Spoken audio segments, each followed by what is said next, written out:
সমবেত উপস্থিত মান্য গণ্য ও স্নেহের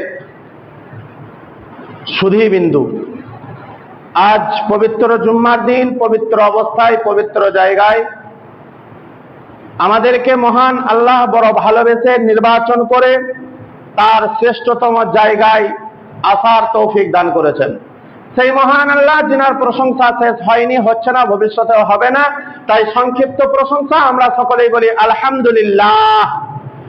তারপরে পরেই আমার নবী, আপনার নবী তথা সারা বিশ্বের নবী, মা আমিনার কলিজার টুকরা, মা আমিনার নয়নের মণি নবী মুহাম্মদুর রাসূলুল্লাহ সাল্লাল্লাহু আলাইহি ওয়াসাল্লাম, তিনার উপর শত কোটি দরুদ ও সালাম শান্তির ধারা বৃষ্টির ন্যায় ঝরঝর করে বর্ষিত হোক। সকলেই বলুন আল্লাহুম্মা আমিন, আল্লাহুম্মা সাল্লি আলাইহি, আল্লাহুম্মা বারিক আলাইহি।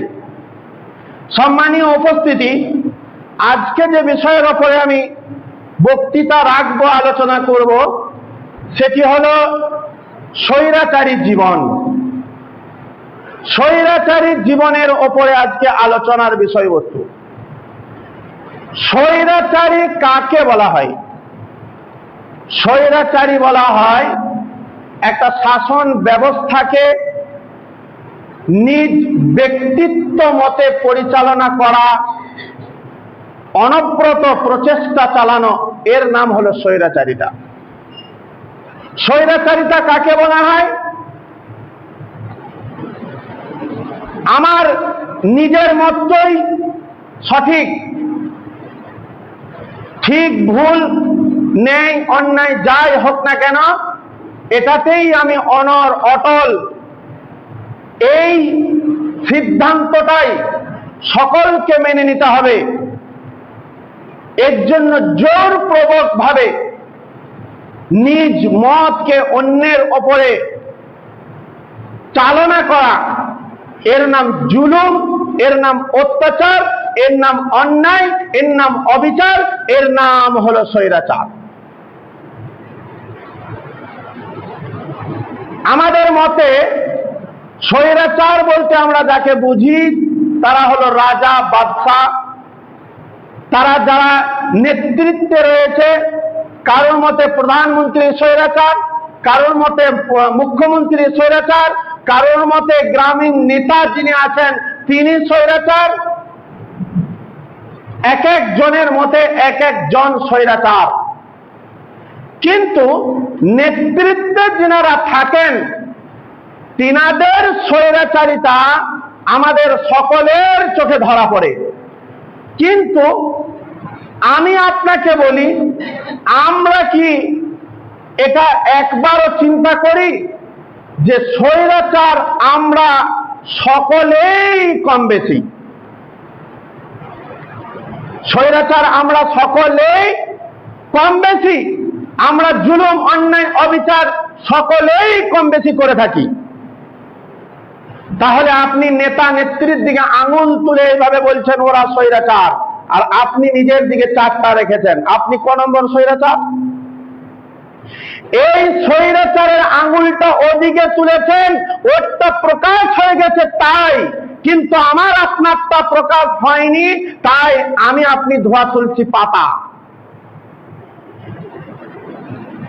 আমার আপনার কোন স্বৈরাচারের প্রমাণ না থাকার কারণে আমি ধোয়া তুলছি পাতা, আমার কোনো গুনাহই নেই। কিন্তু আমরা পদে পদে স্বৈরাচারিতা করে থাকি। আপনি বলবেন, আপনি আমাদেরকে বলুন কিভাবে? জি হ্যাঁ, আপনাকে আমি উদাহরণ দিই। আপনি একটা মুনিশকে নিয়ে আসলেন, চল আমার জমিনে তুই ধান পুতবি। তো কত জমি আছে? 10 কাঠা। আপনি তাকে এনে পুতাচ্ছেন কত? 11 থেকে 12 কাঠা। এটা কি স্বৈরাচারিতা নয়? আপনি একটা মুনিশকে মজুরি ঠিক করে নিয়ে আসলেন 330 টাকার 1.5 কিলো চাউল দিয়ে, আপনি বাড়ির থেকে 1 কিলো 250 চাউল নিয়ে গেলেন, দিয়ে তার আঁচলে ঢেলে দিলেন। এর নাম কি স্বৈরাচারিতা নয়? আপনি একটা মুনিশকে 330 টাকা মজুরি করে নিয়ে এসেছেন, এরপরে যখন জমির মাথায় গেলেন, জমির মাথায় গিয়ে সেই মুনিশটাকে 320 টাকা ধরিয়ে দিলেন। আপনার জন্য 10 টাকাটা ভারী পড়ে গেল। ওই 10 টাকাটা যদি আপনার জন্য ভারী পড়ে, তাহলে ওরও তো টোটো ভাড়া হবে। ও কেন 10 টাকাটা ছাড়বে আপনাকে? আপনি বলার পরে 10 টাকা কম দিচ্ছেন, এর নাম কি স্বৈরাচারিতা নয়? আজকের যুগে অধিকাংশ রাজমিস্ত্রির জগতে যারা থাকে, যারা কন্ট্রাক্টর, সবাই নয়, কিছু কন্ট্রাক্টর আছে যারা মালিকের কাছ থেকে বরাবর পয়সা বুঝে নেয়, আর মিস্ত্রি আর লেবারকে খাটায়, দিনের পর দিন যায়, সপ্তাহের পর সপ্তাহ যায়, মাসের পর মাস যায়, শুধু একটাই বাক্য, মালিকের কাছ থেকে পয়সা পায়নি। এক পর্যায়ে কন্ট্রাক্টর মিস্ত্রি লেবার দ্বন্দ্ব শুরু হয়। এর নাম কি স্বৈরাচারিতা নয়? আরো আপনাকে উদাহরণ দেব। আপনি যখন আপনার ছেলের বিবাহ দিতে গিয়েছিলেন, মেয়েটাকে দেখতে গেছিলেন, তখন আপনি সেখানে গিয়ে বললেন কি, আমার বাড়িতে সেরকম কিছু কাজকর্ম নেই। সে আপনার বাড়িতে মেয়ে দিয়েছে। 2 মাস অতিবাহিত হওয়ার পর আপনার স্ত্রী সকাল 8টা না বাজলে বিছানা থেকে উঠে না। বৌমা আছে তো?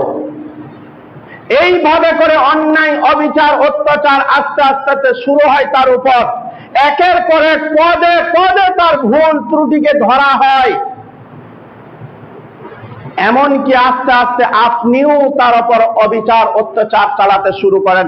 এর নাম কি স্বৈরাচারিতা নয়? আপনি যারা নেতৃত্বে আছে তাদেরকে বলছেন, আপনি নিজে কত বড় স্বৈরাচারী, নিজে একবার কল্পনা করে দেখুন। এই জুলুম, এই অত্যাচার আপনার কিনা পৃথিবীর মুখে এসেছে, জালেমরা এসেছে, জালেমরা স্বৈরাচারী শাসক এসেছে, তারা স্বৈরাচারিতা করেছে, আল্লাহ তাদেরকে নাস্তে নাবুদ করে দিয়েছে, তাদেরকে ধ্বংস করে দিয়েছে। আপনি প্রমাণ নেবেন? আমি আপনাকে আঘাত দেওয়ার জন্য আমি আমার নিজের কথা বলিনি, আমি আপনার গ্রন্থময় মুকুট আল কোরআন থেকে এই কথাগুলি বললাম। চলুন আপনাকে আমি প্রমাণ করাই। বিসমিল্লাহির রাহমানির রাহিম। ওয়ালা তাহসাবান্নাল্লাহা গাফিলান আম্মা ইয়ামালুয যালিমুন ইন্নামা ইউআখিরুহুম লিয়াউমিন তাশাখাসু ফিল আবসার। আমার আল্লাহ বলেন, ও জুলুম বাজেরা, ওরে অত্যাচারীরা, পৃথিবীর বুকে যারা যে যেমন জায়গাতে আছো, সে তেমন জুলুম চালিয়ে যাচ্ছ, সে তেমন অত্যাচার চালিয়ে যাচ্ছ। তুমি নিজে বুঝেছ অন্যায় হচ্ছে, অবিচার হচ্ছে, তারপরেও জুলুম চালিয়ে যাচ্ছ। তুমি কি মনে করেছো যে তোমাকে আমি আল্লাহ ছেড়ে দিয়েছি? না, তোমাকে আমি ছাড়িনি, বরং তোমাকে কিছু সময়ের জন্য অবকাশ দিয়েছে, কিছু সময়ের জন্য তোমাকে আমি ছাড় দিয়েছি। বান্দারে, তুমি কান খুলে শুনে নাও, যেদিন তোমার চক্ষু স্থির হয়ে যাবে, সেদিন তুমি বুঝে নেবে স্বৈরাচার কাকে বলে, সেদিন তুমি বুঝে নেবে জুলুমবাজি কাকে বলে। যেদিন লম্বা হয়ে পড়বে, চোখ স্থির হয়ে যাবে, সেদিন তোমার বুঝে আসবে যে জুলুম কাকে বলে। একটা সাপ আর একটা ব্যাঙ বন্ধুত্ব হয়েছে, বুঝলেন তো? সাপ ব্যাঙ বন্ধুত্ব, দুইজন আছে। ব্যাঙ এবার সাপটাকে বলছে, ভাই তোমার বডি খুব চিকন চাকন, খুব সুন্দর। সাপ খুব আনন্দ পাচ্ছে, আমার প্রশংসা হচ্ছে। কিছু মানুষ আছে দেখবেন, যদি আপনি প্রশংসা করেন খুব আনন্দ পাবে, পা ফুলে কলা গাছ। এরপরে যদি তার ভুলটা ধরিয়ে দেন, তার বদ অভ্যাসের কথাটা বলেন, তখন ফস করে উঠবে। তো এর প্রশংসা হলো। এরপর সাপকে বলছে, ভাই তোমার একটা বদগুণ আছে। বলে, কি বলো তো? বলে, তোমার চলনটা খুব খারাপ, আঁকে বাঁকে চলো তুমি। যেই বলেছে ঠস করে উঠে দাঁড়িয়েছে, আর যেই ঠস করেছে, সেই ব্যাঙটা লাফ দিয়ে একটা পুকুরে পড়লো। আর রাখাল ছিল গাছের উপরে। 3 ফুটের একটা সাইজ করা মাল ওর হাতে, পাচন, নিচে নেমে 2 ঘা লাগিয়ে দিল, ব্যাস সিধা সোজা হয়ে গেছে। ব্যাঙ এবার উঠে বলছে, ভাই সেই সুজাই হলি রে, মরণের পরে হলি। এই কথাটাই তোকে বোঝাতে চেয়েছিলাম আমি। সেই সুজাই হলি, মরণের পরে হলি। মানুষ কিছু আছে, যদি মানুষকে বলেন তুই কুত্তার বাচ্চা, তা আপনাকে জুতোটা খুলে পিটাতে শুরু করবে। আবার তাকেই বলুন তুই এক শের কা বাচ্চা হ্যায়, তুই একটা বাঘের বাচ্চা বটিস, তখন তার বুকটা ফুলে মোটা হবে, পা ফুলে কলা গাছ, আমাকে বাঘের বাচ্চা বলেছে, অথচ জন্তু দুটোই। তো মানুষ এর চরিত্র এরকম যে যতক্ষণ পর্যন্ত তারা মৃত্যুবরণ না করবে ততক্ষণ সে নিজেকে পরিবর্তন করবে না। এর জন্য আমার আল্লাহ বলছে, বান্দারে পৃথিবীর জমিনে তুমি স্বৈরাচারিতার জীবন করো, তাহলে শোনো, ইন্না কাশিফুল আযাবি কালিলান ইন্নাকুম আইদুন, আমি তোমাদের শাস্তি কিছু কালের জন্য রহিত করেছে, আমি তোমাদের শাস্তিকে কিছু কালের জন্য বন্ধ রেখেছে। আমি জানি তোমরা পূর্বে অবস্থাতেই পুনরায় ফিরে যাবে। ইয়াউমা নাবতিসুল বাতশাতাল কুবরা ইন্না মুনতাকিমুন, যেদিন আমি তোমাদেরকে প্রবল ভাবে ধরব, সেদিন আমি তোমাদেরকে শাস্তি দিয়েই ছাড়ব। জুলুম করা কত পাপ, জুলুম করা যে কত অন্যায়, সেদিন তোমার বুঝে আসবে। আমার আল্লাহ বলেন, ফায়াউমা ইযিল্লা ইউআযযিবু আযাবাহু আহাদ, ও স্বৈরাচারী, ও জুলুমবাজ, ওরে অত্যাচারী রে, পৃথিবীর জমিনে যার উপরে যেমন ভাবে পেরেছো অত্যাচার চালিয়েছো, শোনো, আমার আল্লাহর শাস্তির মতো শাস্তি তুমি দেখনি। যেদিন তোমাকে আমার আল্লাহ ধরবে রে, সেদিন তুমি বুঝবা যে আমার শাস্তিটা কত কঠিন, আল্লাহর আযাবটা কত কঠিন। ওয়ালা ইউসিকু ওয়াসাকাহু আহাদ, আল্লাহর বাঁধনের মতো বাঁধন তুমি পৃথিবীর জমিনে দেখনি। আল্লাহ এমন ভাবে তোমাকে বাঁধবে, সেদিন তুমি টের পাবে যে আল্লাহর বাঁধনটা কত শক্ত। পৃথিবীর বুকে বড় বড় স্বৈরাচার যারা এসেছে তাদেরকে আল্লাহ নাস্তে নাবুদ করে দিয়েছে না? যেমন আপনাকে মুসা ফিরাউনের কাহিনী যদি বলে অনেক লম্বা, অন্তিম কালের কাহিনীটা বলি। স্বৈরাচার যারা হয়, জুলুমবাজ, তাদের প্লাস পয়েন্ট কি থাকে জানেন? সমস্ত ছিদ্রগুলি বন্ধ করবে নিজেকে বাঁচানোর জন্য, সমস্ত ছিদ্র বন্ধ করবে, কিন্তু মনের অজান্তে একটা ছিদ্র তার বাকি থেকে যায়, যেই ছিদ্রটাতে অতি অবশ্যই তার পতন হয়। সকল ছিদ্র বন্ধ করে দেবে, একটা ছিদ্র বাকি রাখবে, মনের অজান্তে বাকি থেকে যাবে, আসলেই যেই ছিদ্র দিয়ে তার পতন ঘটবে। পৃথিবীর বুকে লাঞ্ছিত, অপমানিত, ঘৃণিত হবে, তারপর সে পৃথিবী ছেড়ে যাবে। ফিরাউনকে দেখুন, তার ইতিহাস। মুসা আলাইহিস সালামকে তাড়া করেছে সৈন্যবাহিনী পিছনে, মুসা কালিমুল্লাহ নিজ সৈন্যবাহিনীকে নিয়ে দৌড়তে শুরু করেছে। আল্লাহর নবী মুসা যখন সাগরের কাছাকাছি হলেন, তখন একজন বলছে আমরা এবার ধরা পড়ে যাব। তখন মুসা কালিমুল্লাহ আল্লাহর পয়গম্বর তখন বলছেন কাল্লা, কখনোই না। আল্লাহর পয়গম্বর বলছে কাল্লা, কখনোই না, আমরা কোনো মতেই ধরা পড়তে পারি না। দেখুন, সামনে অথই সাগর, ডান দিকে যাওয়ার রাস্তা নেই, বাম দিকে যাওয়ার রাস্তা নেই, পিছনে ফিরাউনের সৈন্যবাহিনীরা তাড়া করে আসছে, আর এর পরেও বলছে কখনোই হতে পারে না। কতটা বিশ্বাস আল্লাহর উপর।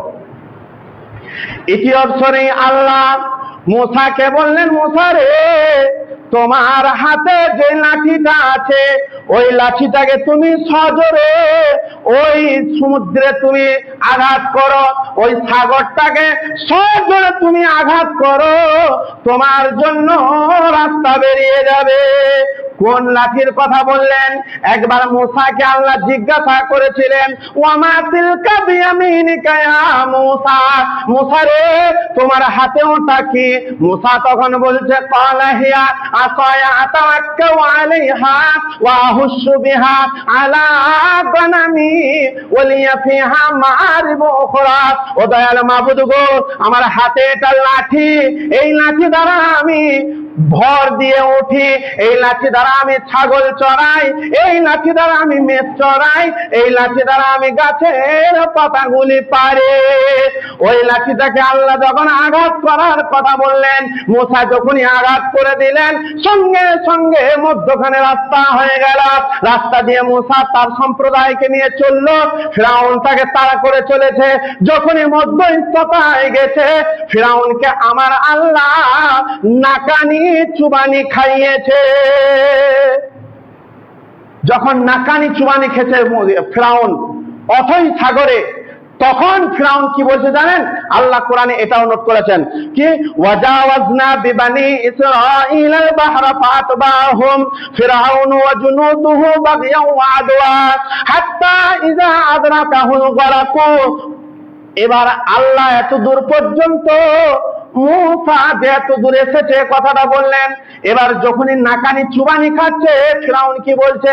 ক্বালা আমানতু আন্নাহু লা ইলাহা ইল্লাল্লাযী আমানাত বিহি বানু ইসরাঈলা ওয়া আনা মিনাল মুসলিমিন। ও মুসা রে, আমি বানু ইসরাইল যার উপরে ঈমান এনেছে, বানু ইসরাইল যার উপরে ঈমান এনেছে, ওই আল্লাহর উপরে আমি ঈমান নিয়ে আসলাম। তুই তোর মাবুদকে বল, তুই তোর আল্লাহকে বল আমাকে এহেন শাস্তি থেকে মুক্তি করে দিতে। ফিরাউনকে নাকানি চুবানি খাইয়েছিল, তার নাম কে? স্বয়ং আল্লাহ। আজও পর্যন্ত সেই আল্লাহ বিরাজমান। জালেমরা, স্বৈরাচাররা আজও পর্যন্ত তাদের বিচার হয়ে থাকে। আপনি পদে পদে তার প্রমাণ পাবেন। আপনাকে একটু পর বলছি, স্বৈরাচারিতা কত নিকৃষ্ট, জুলুমবাজি কত খারাপ, এটা আপনি পদে পদে বুঝতে পারবেন। আল্লাহর নবীর একটা কথা বলি। আল্লাহর নবী বললেন, উম্মতের দল, আল গীবাতু আসাদ্দু মিনাজ জিনা, খবরদার গীবত করিও না, কারণ গীবত হলো জিনার চাইতে ভয়াবহ কাজ। এবার আব্দুল্লাহ ইবনে উবাই বিন সুলুল একজন আল্লাহর নবীর সাহাবী ছিল। শুধু সাহাবী নয়, তিনি মুনাফিকের মধ্যে 1 নম্বর লিস্টে নাম লিখিয়েছে। ওই মুনাফিক আল্লাহর নবীর সাথে নামাজ পড়েছে, আবার আল্লাহর নবীর বিরুদ্ধে ষড়যন্ত্রও করেছে। আর ওই মুনাফিকের জন্য আল্লাহ রাব্বুল আলামিন বলেছেন, ইন্নাল মুনাফিকিনা ফিদ দারকিল আসফালি মিনান নার। সবচাইতে ভয়াবহ জাহান্নামে যাকে দেওয়া হবে তার নাম হলো মুনাফিক। একজন হিন্দুকে কোন জাহান্নামে দেওয়া হবে এ কথা আমার আল্লাহ স্পষ্ট করেনি, কিন্তু একজন মুনাফিককে সবচাইতে ভয়াবহ জাহান্নাম, ওই জাহান্নামে ওকে দেওয়া হবে। কেন জানেন? ওয়াল ফিতনাতু আসাদ্দু মিনাল কাতল। একটা সুস্থ পরিবেশকেও নষ্ট করেছে। সামান্য একটা কথা দিয়ে সমাজকে বিভ্রান্ত করেছে, ফিতনা লাগিয়ে দিয়েছে। আর ফিতনাটা কত বড় মারাত্মক জানেন? এখানে আরেকটা কথা বলি, আল্লাহ রাসূল আরো বলেছেন, অন্যায় অবিচার যেখানে হবে সেখানে তুমি প্রতিবাদ করো। যদি প্রতিবাদ তোমার মধ্যে না থাকে তাহলে তুমিও তার মধ্যে শামিল। অন্যায় করা আর অন্যায়কে প্রশ্রয় দেওয়া, এই দুটোই সমান পরিমাণ। তাও তুমি মনে করো না এই গ্রামের মামলা, আরো তো লোক রয়েছে তারা বুঝুক। এটা রাজ্যের মামলা, দেশের মামলা। আপনি কেউ নন প্রতিবাদ করার? আপনার মতো যদি হুসাইন মনে করত যে এই দিনের আমি খিলাফত মেনে নেব, হুসাইনকে হত্যা হতে হতো না। আপনার মতো যদি ইব্রাহিম নমরুদের নেতৃত্ব মেনে নিত, নমরুদকে আল্লাহ বলে মেনে নিত, তাহলে আজকে ইব্রাহিমের সুন্নতকে আপনি পেতেন না। আপনার মতো যদি নবী মুহাম্মদ মনে করতো, আবু জাহেল যে বারবার আমাকে বলছে বেটা তুই আমার দিকে চলে আয়, আবু লাহাব যে অত্যাচার করেছে, নবীর উপরে তায়েফের বুকে গেছে, রক্ত ঝরেছে, এরপরে নবী যদি মনে করত যে আমার প্রয়োজন নাই এত কিছু করার, অন্যায়ের বিরুদ্ধে প্রতিবাদের দরকার নেই, তাহলে আজকে তুমি সুখের শান্তির এই ইসলামকে পেতে না। শান্তির ইসলাম তোমার ঘরে পৌঁছতো না। অতএব বিপ্লবের দরকার আছে, প্রতিবাদের দরকার আছে। অন্যায় যেখানে প্রতিবাদ সেখানে। বলে আমি নামাজি নই। আচ্ছা তুমি নামাজি নও, তোমার বাবরি মসজিদ যখন ভাঙছিল কেন তুমি কমেন্ট করছিলে, কেন তুমি আন্দোলন করছিলে? তোমার মসজিদটা যদি অন্য কোন সম্প্রদায় ভাঙতে আসে তুমি তখন লড়বে না তো, তখন বলবে তো যে আমি নামাজি নই। যে আল্লাহর নবী এর কারণে বলেছে অন্যায় যেখানে হবে অন্যায়ের প্রতিবাদ সেখানে হতে হবে। এ ব্যাপারে কবি একটা কথা বলেছেন কি, যদি তোর ডাক শুনে কেউ না আসে তবে একলা চলো রে, যদি তোর ডাক শুনে কেউ না আসে তবে একলা চলো রে, একলা চলো একলা চলো একলা চলো একলা চলো রে,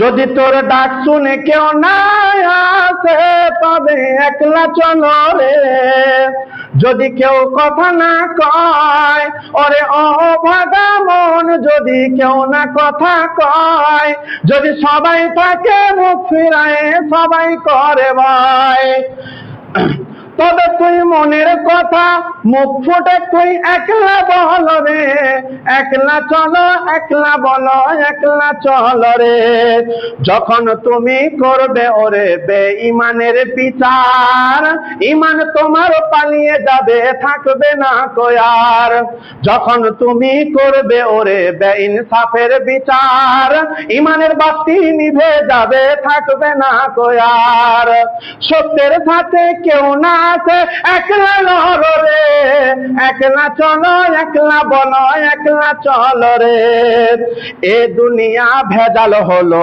বেঈমানের দল, তারাই এসে মসজিদ মাদ্রাসায় চালায় ছল, এ দুনিয়া ভেজাল হলো বেঈমানের দল, তারাই এসে মসজিদ মাদ্রাসায় চালায় ছল, মুসলিম তোমার ঈমান গেল ধরো রে তাকে, তবে একলা চলো একলা বলো একলা চলো রে, তোমার সহায় হবে আল্লাহ শোনো মুসলমান, নবী মুহাম্মদ দিয়ে গেছেন তারই তো প্রমাণ, তোমার সহায় হবে আল্লাহ শোনো মুসলমান, নবী মুহাম্মদ দিয়ে গেছেন তারই তো প্রমাণ, তোমার সনে আল্লাহ থাকলে ভয় কি বলো তাতে, তবে একলা চলো একলা বলো একলা চলো রে, আল্লাহর নবী আমার আল্লাহ কোরআনে বলেছেন ওয়াল আসর, সারা পৃথিবীর মানুষ ক্ষতিগ্রস্তের মধ্যে রয়েছে, ইন্নাল ইনসানা লাফি খুসর, শুধুমাত্র তারা নয় ইল্লাল্লাযিনা আমানু, যারা ঈমান নিয়েছে আমার আল্লাহর উপরে, ওয়া আমিলুস সালিহাত, আর যারা আমলে সালেহ আমল করেছে, নেক আমল করেছে, ওয়া তাওয়াসাউ বিল হক, যারা হকের উপরে নিজেকে প্রতিষ্ঠিত করে রেখেছে। আল্লাহর নবী কি বলেন? আল হাক্কু মুররুন, হক কথা বলবে, প্রাণ যাই যাবে হক কথা বলতে হবে। নমরুদের ইতিহাস যদি আপনাকে বলি, নমরুদ যে ইব্রাহিমকে আগুনে ফেলে দিয়েছিল, তারপরে যে আল্লাহর তরফ থেকে কুলনা ইয়ানা রুকুনি বারদান ওয়া সালামান আলা ইব্রাহিম, হে আগুন আমার ইব্রাহিমের জন্য শান্তিদায়ক হয়ে যাও, ইব্রাহিমকে যে আগুনে বাঁচিয়েছিল তার নাম কি? আল্লাহ। সুতরাং মানব অন্যায় অবিচার অত্যাচারকে ভয় করো, তোমার মতো তাবর তাবর নেতারা এসেছিল, শাসকরা এসেছিল, জুলুমবাজেরা এসেছিল, তাদেরকে আল্লাহ নাচতে নাবুদ করে দিয়েছে, তাদেরকে ধূলিসাৎ করে দিয়েছে। ফিরাউন এসেছে, তাদেরকে ধূলিসাৎ করে দেওয়া হয়েছে নাকানি চুয়ানির মাধ্যমে। তারপর নমরুদ এসেছে, নমরুদকে শেষ করে দেওয়া হয়েছে। সাদ্দাদ, কারুন, হামান, এইভাবে করে বড় বড় তাবর তাবর লেজওয়ালা শাসকরা এসেছিল। ইসলামের বা আলেমদের বা মুসলিমদের কিচ্ছু করে নিতে পারেনি। সাময়িকের জন্য মুসলমানের ভিতরে থেকে মুসলমানদেরই তুমি দুশ্মনী করবে, মুসলমানদেরই বিরুদ্ধে তুমি ষড়যন্ত্র করে সমাজকে বিভ্রান্ত লাগাবে, পাড়া গ্রামকে বিভ্রান্ত লাগাবে, এর নাম মুনাফিক। অতএব আব্দুল্লাহ ইবনে উবাই বিন সুলুল সে চলে গেছে, তার কিছু উত্তরসারি থাকবে। নমরুদ চলে গেছে, তার উত্তরসারি কিছু থাকবে, কিন্তু তার বিরোধিতা করার জন্য ইব্রাহিমের মতো ঈমান থাকা লাগবে। ফিরাউনের উত্তরসারি থাকবে, তার বিরোধিতা করার জন্য, তাকে মওতের জবাব দেওয়ার জন্য মুসা কালিমুল্লাহর মতো ঈমান লাগবে। অতএব ঈমান তৈরি করতে হবে আমাদেরকে। আমরা সকলেই ঈমানদার হয়ে যাব এবং হকের ওপরে থাকব। অন্যায় যেখানে হবে অন্যায়ের প্রতিবাদ সেখানে করব, একাই লড়বো, কেউ না বললে আমি বলবো। এর নাম হলো ঈমান। অন্যায়, অবিচার, অত্যাচারের বিরুদ্ধে দাঁড়ানোর নাম হলো ঈমান। এর জন্য আমরা মুসলিমরা সকলে ভাই ভাই, কেউ কারোর ওপর বিদ্বেষ নয়।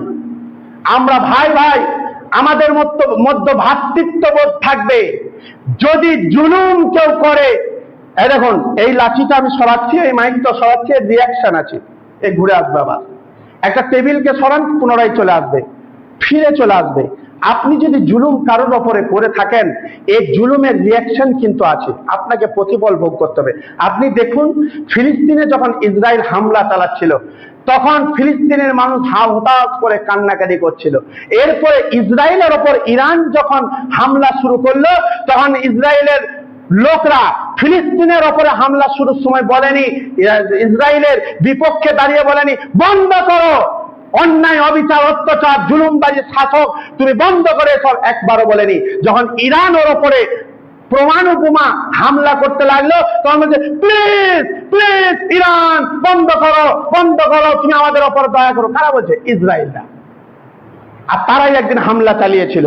রিয়াকশন এর আছেই। আপনাকে আরো উদাহরণ দিতে পারি। একজন আজিজুর রহমান বলে একজন বড় আপনার আলেম ছিল, সাইকুল হাদিস, 60 বছর পর্যন্ত বুখারী পড়িয়েছে, বহু আলেম তৈরি করেছে। তাকে জেলে ভরা হয়েছিল খুনের মামলা দিয়ে। এটা শয়তানও বিশ্বাস করবে না যে আজিজুর রহমান তিনি 60 বছর বুখারী পড়ানোর পর কোনো মানুষকে হত্যা করতে পারে, শয়তানেও বিশ্বাস করবে না, কিন্তু তাকে জেলে ভরা হয়েছিল। মাওলানা দিলওয়ার হোসেন সাইদি, তাকে শেষ করে দেওয়া হলো। আপনি স্বচক্ষে দেখেছেন সেই স্বৈরাচারী শাসকের কি অবস্থা হয়েছে। মাওলানা দিলওয়ার হোসেন সাইদি বলে গেছিলেন, এমন একটা দিন আসবে পালানোর জন্য ইঁদুরের গর্ত খুঁজে পাবে না। তো সত্যিই পালানোর জন্য জায়গা খুঁজে পাচ্ছিল না স্বৈরাচারী শাসক। কে তাড়িয়েছে স্বৈরাচারী শাসককে? ছোট ছোট ছাত্র শিবিররা, ছোট ছোট ছাত্ররা, যারা এখনো পর্যন্ত দুনিয়া ভালো করে বোঝে না, তারা তাড়িয়েছে। নমরুদের মতো অবস্থা হয়েছে। এর জন্য সতর্ক হয়ে যান। আল্লাহ আমাদেরকে জুলুম থেকে বেঁচে থাকার তৌফিক দান করুক। আল্লাহুম্মা আমিন।